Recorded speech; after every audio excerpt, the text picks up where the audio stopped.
Mataram runtuhnya Majapahit. Majapahit runtuh berdiri Demak Bintoro. Maka di situ ada yang namanya Demak Bintoro itu berdiri kan karena didukung Wali 9, adanya Dewan Wali. Iya. Nah, siapa Raja Demak pertama itu nama mudanya Pangeran Jimbun. Itu sebabnya ibunya itu masih keturunan Putri Cempaka. Tapi setelah dijadikan Sultan di Demak pertama itu namanya Sultan Tatah. Sultan Tatah, ya Raden Tatah. Itu adalah putra dari Prabu Brawijaya akhir.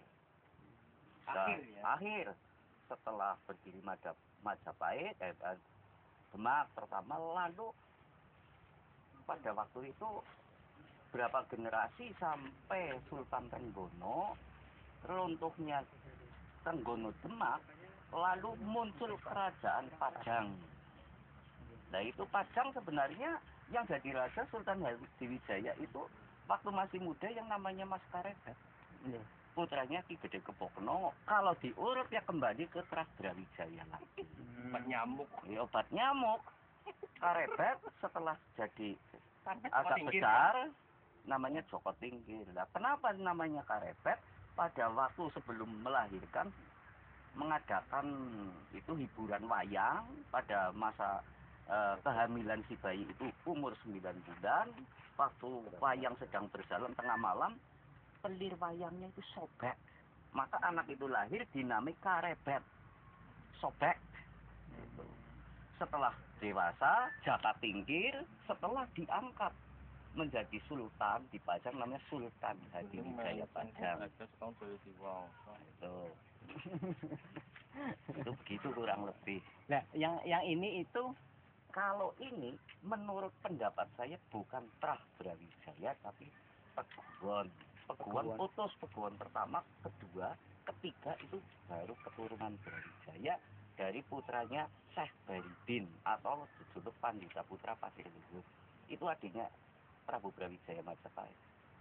Jadi kalau nama Prabu pengertiannya itu adalah bukan agama Islam. Kalau yang bernama bergelar seorang pimpinan raja itu, tapi kalau yang sudah masuk Islam itu bergelar sultan atau susuhunan, itu adalah menandakan bahwa seorang raja tapi Islam. Kalau Prabu itu Hindu. Jadi lain dari sah, kalau pengertian sah itu sama saja seorang ulama tapi bukan dari tanah Jawa. Jadi jangan lupa misalnya kok orang menyebutkan Sultan Jayabaya atau Sultan Majapahit itu sudah keliru salahnya. ini kalau dirunut dengan Jaya Diwangsa apa? Wah, kalau diurut dengan Jaya Diwangsa itu sebenarnya, nah inilah putusnya di sini. Putusnya di sini dalam histori ini putus. Walaupun ada sementara ada kaitannya, tapi ini histori ini putus tidak terlacak. Iya, tidak terlacak. Kalau yang sebelahnya apa? Nah ini umum. Oh, bukan. Ini kalau ini Peguon. Peguon itu hanya dua, satu terus kedua. Di situ habis Tras Peguon, lalu Tras Brawijaya. Kalau ini umum. Tapi kuno juga. Ya.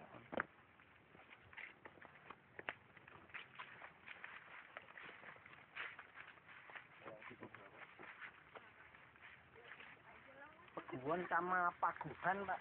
Ada hubungannya, Pak? Itu nama sama. Hanya saja orang kan kadang-kadang ada yang Paguan, Pegupot, ada Pepaguan, ada lagi yang Pukubu. Nah ini Pak, kalau Kabupaten Purwokerto, ya itu kan ininya kan di ini ya Pak, di Paguhan. Nah itu ada hubungannya nggak Pak? Berdiri di Paguhan.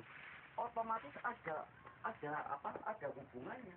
Masalahnya Kabupaten Wirasaba pada masa itu sangat luas.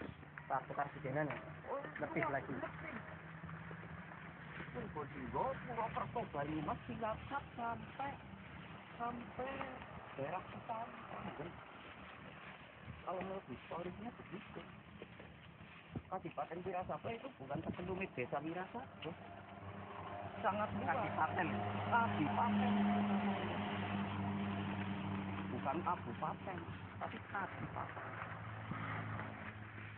Sebab pengertian kadipaten dan bupati kabupaten berbeda. Ini yang si, itu yang ini. Jadi ini anak nomor 4 dari Jayadi Mangsa. Ini yang sastro tadi.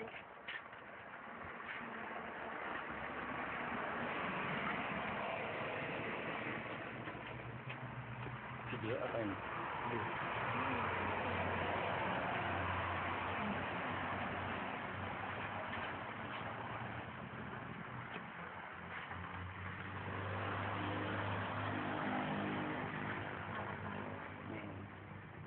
Sepur ini bisa. Ini sepur.